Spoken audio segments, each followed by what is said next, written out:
LinkedIn presents. Welcome to the Human Capital Innovations Podcast. We're your source for personal, professional, and organizational growth and development, where we share original research, explore industry trends, and interview executives and thought leaders from across the globe. We hope you join us often for practitioner-oriented content around all things related to leadership, HR, talent management, organizational development, and change management. Maximize your personal and organizational potential with Human Capital Innovations Podcast.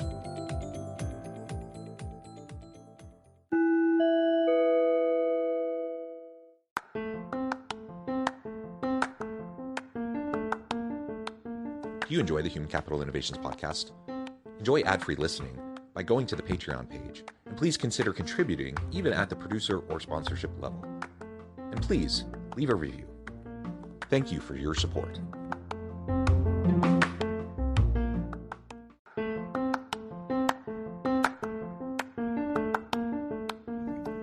Welcome to the Human Capital Innovations Podcast. In this HCI Podcast episode, I talk with Daisy Auger-Domínguez about the inclusion revolution and the lessons within it.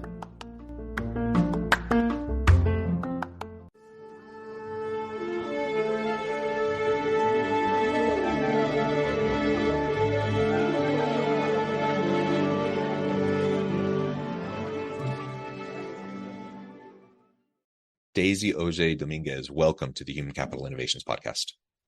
Thank you for having me, Jonathan. It is a pleasure to be with you. You're joining us from Martha's Vineyard. I'm south of Salt Lake City in Utah. And today we're going to be talking about the inclusion revolution and the lessons within it. This is just a fascinating topic. I'm super thrilled to have the opportunity to talk with you today. As we get started, I wanted to share Daisy's bio with everybody.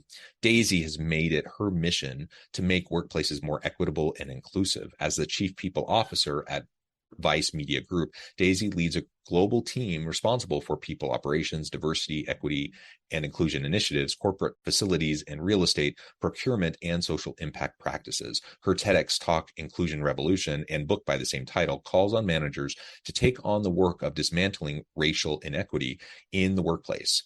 She has designed, led, and scaled organizational transformations at Moody's Investors Service, the Walt Disney Company, Google, and Viacom, and founded the Auger-Domínguez Ventures, a workplace consultancy. Dynamic speaker, writer, and advisor, Daisy serves on the boards of Planned Parenthood Federation of America, Brooklyn Children's Museum, Robert Sterling Clark Foundation, and St. Anne's Warehouse.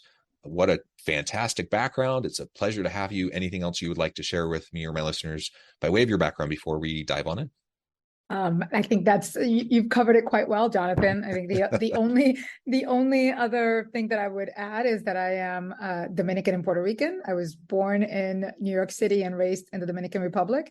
And I have a 14-year-old daughter, and my husband, my daughter, and I live in Brooklyn. Wonderful. Wonderful. Thank you so much. So let's dive right on in. What inspired you to write Inclusion Revolution? The full title is Inclusion Revolution, the Essential Guide to Dismantling Inequity in the Workplace. And again, you have a TED Talk by the same title. Tell us a little bit about that and why you decided to write that, why that book, why now? Well, the inspiration for any book, I believe, is partly your lived experience. And for me, the great driving force of my career has been helping others feel seen, valued, and understood in the workplace, and to help organizations minimize people feeling like outsiders, because it was part of my own winding journey.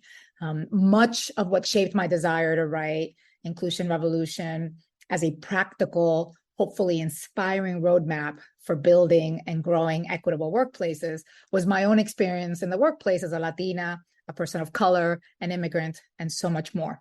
It's always great to hear the origins behind these types of efforts, because it's a Herculean effort to put thoughts down to paper and it's quite the vulnerable effort to share it with the world. And so I applaud you and all the work that you're doing. So tell us more then about the Inclusion Revolution. What is it? Why should we be engaged in it? And how can we be a part of it? Absolutely. And I think, I appreciate you mentioning the vulnerability in writing a book. And I think it's indeed a vulnerable experience to write and to share what you have experienced in the workplace, because many of us grew up in workplaces where we weren't taught to share what we were feeling and what we were experiencing, but yet we're still feeling and experiencing every day. And, as I rose from junior to executive ranks in some of the world's most admired companies, I often felt marginalized, overlooked, and, as if you couldn't escape the most stereotype-filled assumptions about, your identity every single day. And I didn't want anyone to feel like that.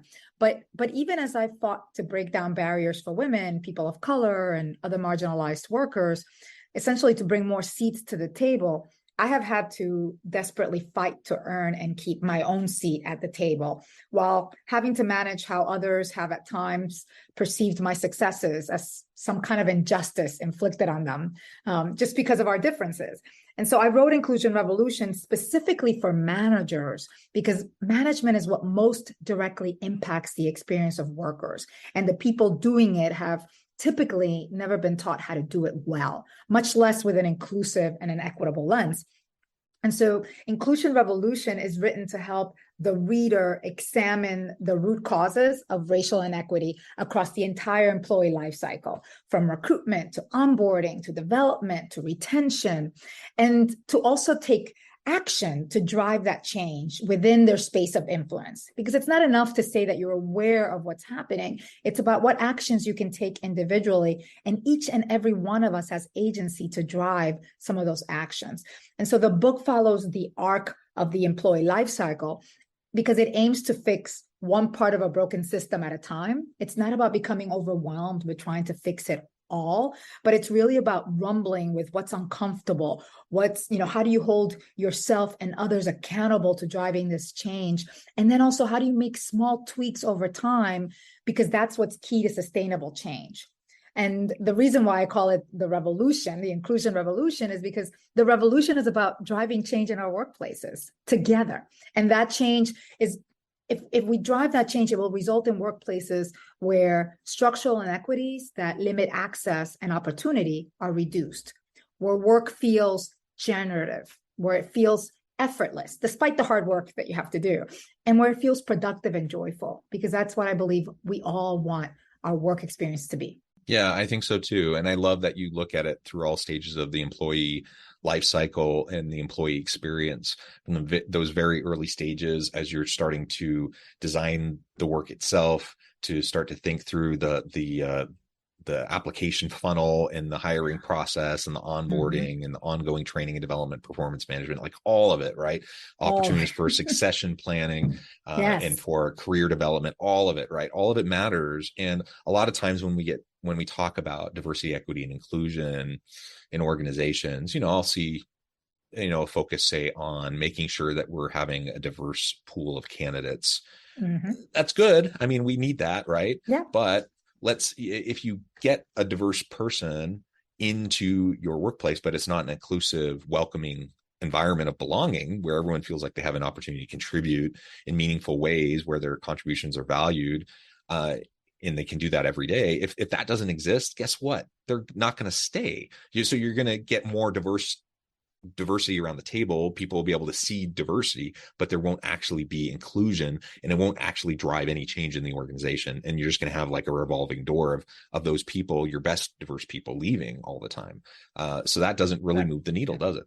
Not at all. You're spot on. And I talk, the book, it was so hard to not make the book too long, but to make it explicit enough into every one of those elements of the employee life journey, because indeed focusing too much on one versus the other limits your capacity to actually build an inclusive and equitable workplace, right? And so for most organizations, and this is how I started out in this work, I started out as the head of diversity and inclusion for Moody's Investor Service, but one of the things that I realized shortly into my tenure was that it was like pulling teeth from the recruiters to attend the diversity events that would generate diverse talent pipelines for us, that it was pulling teeth from them to build inclusive hiring processes so that we had a system of fairness and equity in how we interviewed, how we selected candidates. And so in many ways, I ended up emphasizing a lot of that work in the early part of my career, because You know why? It's easier to focus on that. It's hard, but it's easier because these are things that you can quantifiably impact. But then what you realize is, well, I'm spending all of this time and energy in bringing this talent, but when they come to the workplace, they're walking into workplaces that are sometimes hostile to them, that sometimes do not understand who they are. We talked a lot about this when I was at Google. I was the global head of diversity staffing, and there was such a strong commitment to doing this work across the organization, but there was such an overemphasis on the recruiting piece of it. And then I was realizing, as I would stay in touch with candidates, because that's what you do, right? Once you build relationship with candidates, you stay in touch with them, you realize, oh my goodness, we're sending them into places where sometimes they're the only person of color, they're the only woman, they're the only immigrant, you name it, whatever their most salient identity identity formation was. And they're going into places where people are looking at them and saying things like, well, we lowered the hiring bar to bring you here. Why should I make it a safe place for you? Or yes, I believe in diversity. Come on, like tell us about everything about Black people, right? Like these experiences that happen every day. And it is being able to look at the composite of the experience of your employees and realizing that it's not an us versus them, but that it is an opportunity to truly integrate difference and to think about not just how many more Black people, Asian people, women we have in the workforce this year, but what are the conditions that we create to maintain these organizations as predominantly white, right? That is what the book, and throughout the book, I ask a lot of questions, and I create moments of pause because I know that you need those moments of reflection. But it is a lot about asking questions because we so quickly jump to action in this work without truly understanding the root causes of what we're even trying to solve for.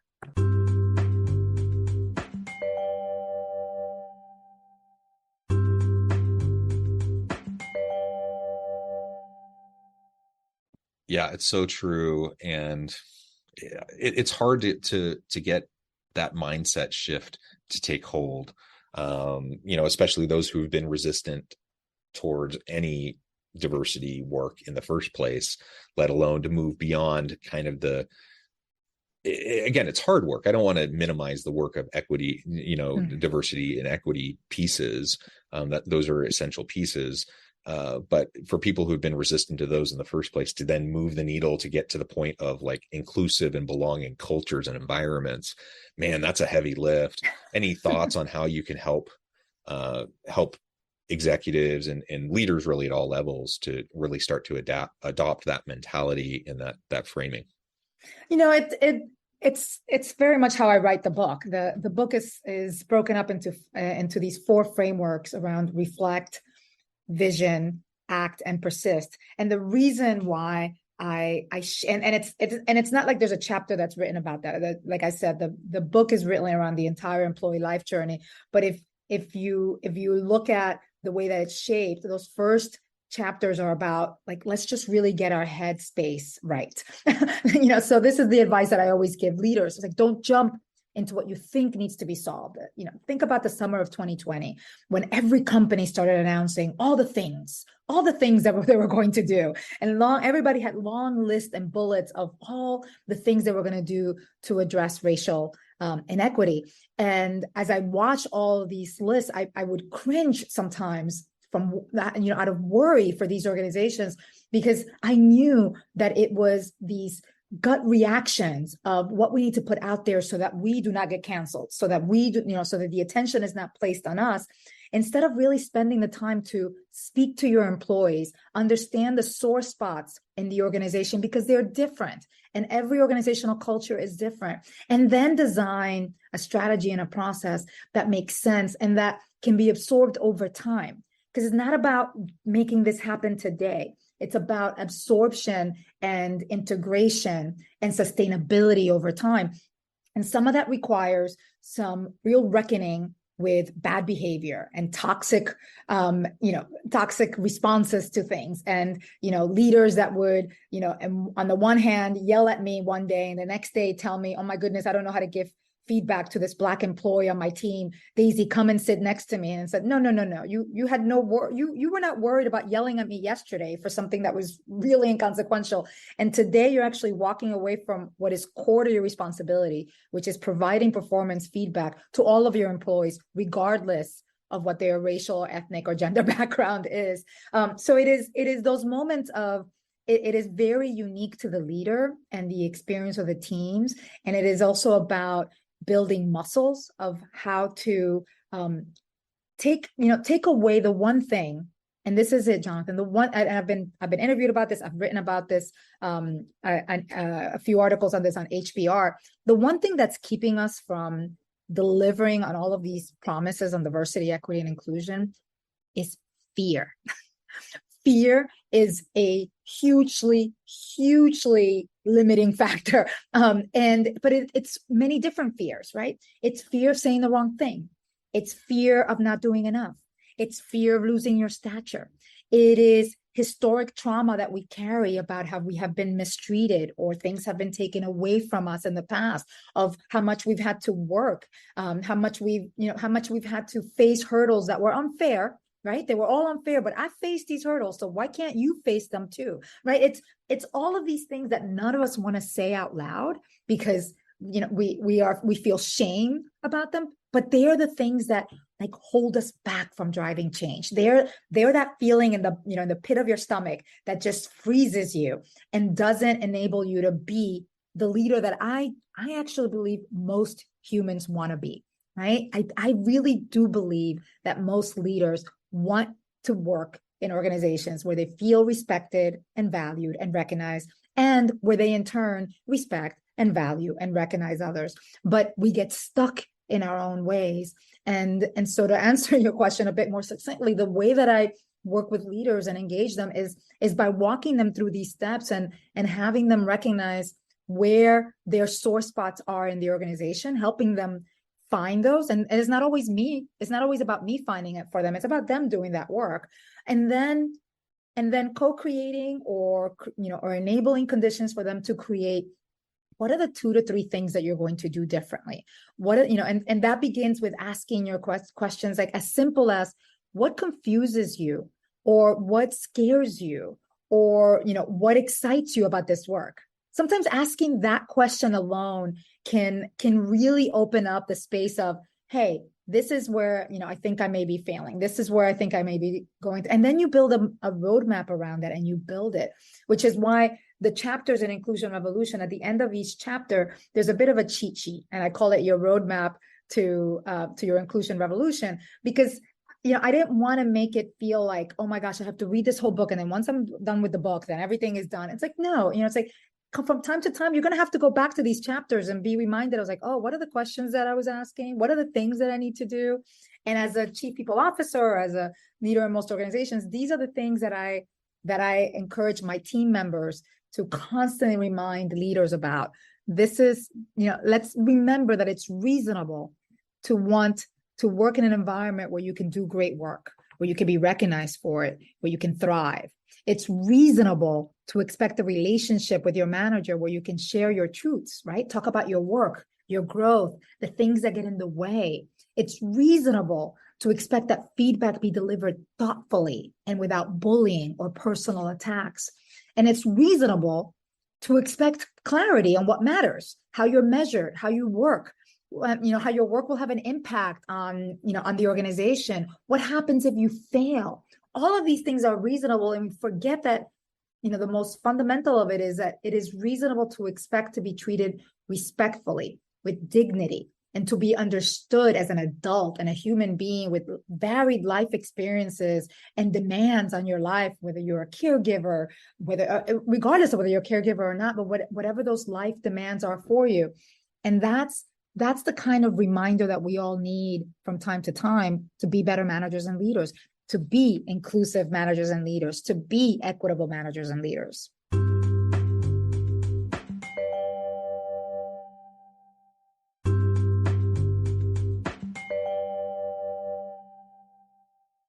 Yeah, and let me just put a fine point on this. Everything you just said doesn't even necessarily explicitly have to do with DEIB stuff, right? It's just leadership. It's just being a good leader. Treat people with dignity and respect. Focus on coaching, mentoring, developing your people, performance management, like all the things that go into being a good, effective leader. Nothing you just said should be a surprise to anybody. And if you're doing your job as a leader, you're doing those things, even if we're not talking about it in relation to DEIB, right? And so let's just remember that. Let's continue to make those efforts. Let's not step away from it or sidestep it and say, that I get it. I'm a straight cisgender white dude. And so for people like me, it can be a bit of a fraught space. Sometimes you're a little bit nervous to enter the space and have dialogue around these types of topics. And we know that disproportionately, there's a lot of people like me, straight cisgender white dudes, that are in leadership positions in organizations. And so a lot of times they simply hand it off to somebody else because they're uncomfortable, or they just don't feel like they know how to do it, or maybe their mindset's not in the right place in the first place. For whatever the reason, we can't ignore this. It's just the job of being a leader. And so let's do our job. Let's be more effective at it. We can learn how to do it better. I'm not going to be perfect. I'm going to say dumb things. I'm going to put my foot in my mouth, and I'm going to, my actions and my words aren't always going to be completely congruent with maybe my intentions. So, I need to be patient with myself. I need to try to be patient with those around me, but I can't sidestep my responsibility, right? It's essentially my responsibility to be engaged in this work, and I need to put my best foot forward, even if that is not a perfect step forward every time. You're spot on. I've also written about failures in D&I because we're so afraid of, again, the fear and the failure of it. And my advice is to, give yourself some grace. Give grace to others. Pick yourself up and just admit where you made a mistake. And, I was just speaking to a senior leader last week about how his actions were interpreted by some of his team members. And he was denouncing it, he was so stern about, that is not what I meant to say. And I was like, it doesn't matter what your intention was at that point. What I'm sharing right now is how it was perceived by those around you. And there's a difference between intent and impact. And again, this is not about vilifying you, because I think that we get in this, our first reactions are about saying no to these statements or this feedback that we receive, because we're just so afraid of being vilified or fired or, reprimanded. And the conversation was about finding that space of understanding and kindness, of saying, hey, I know you didn't mean that. I know you're not a bad person. However, what I'm trying for you to understand is that your words had this impact on the people that you are responsible for, on the people that you should be showing care for, that evidence of care as a manager. And the opportunity here is for you to find a common ground. And part of that is to be able to say, this was not my intent, but I recognize that this is how you experienced it. And I'm recognizing it not just to say it, right? I'm recognizing it, and honestly that, and I am sorry that is how it was interpreted. How can we find a way going forward as a team where we can have that sense of respect and trust? Because that's the team that I want to lead. And it's those moments of truth that we're so afraid of having, but that are so important with our teams. And to your point, and this is really, what Inclusion Revolution is about. I was like, it's essentially a management book in many ways. It is how to manage, and it is how to manage with a lens on racial equity, so that we realize it's not just the basics that we're getting wrong, is the basics that we're getting wrong are disproportionately impacting those who are already marginalized and most vulnerable in your organizations. So if we get the basics right for everyone, this is how we build truly thriving workplaces. And that, I believe, that's the end game here. That's what we can build. And that's what I believe, and I see many managers want to achieve on their teams. Yeah, well said, Daisy. This has just been a real pleasure. I know at the time I need to let you go, but before we wrap up for today, I just wanted to give you a chance to share with listeners how they can connect with you, find out more about your work, where they can find your book, and then give us a final word on the topic for today. Thank you so much. Well, you can find out more about me, and I am an avid LinkedIn commenter. I am on Instagram. And on Twitter, Daisy AD, on Instagram, and on LinkedIn, my full name, Daisy Auger-Domínguez. The book can be found on Amazon or on any of your local and large bookstores across the country. I get such a thrill every time someone posts some remote place that they found the book. I still can't believe that I'm a published author. And I just want to close by saying thank you for having me. I appreciate you amplifying this important message. And for those of you listening, I believe that change is possible. And I believe that it is possible because of people like you that care about this work and that are willing to put one foot in front of the other and try every day to build better workplaces for everyone. Thank you so much for having me. Thank you, Daisy. Again, it's been a pleasure. I encourage listeners to reach out, get connected, find out more about what Daisy can do for you. Check out the book. And as always, I hope everyone can stay healthy and safe. They can find meaning and purpose at work each and every day. And I hope you all have a great week. Do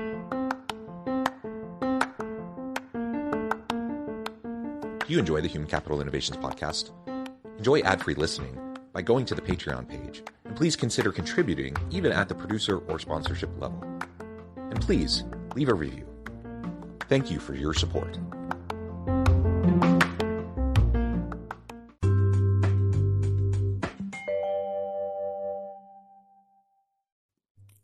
Thanks again for joining us for this episode of the Human Capital Innovations Podcast. I hope you stay healthy and safe and that you have a great week.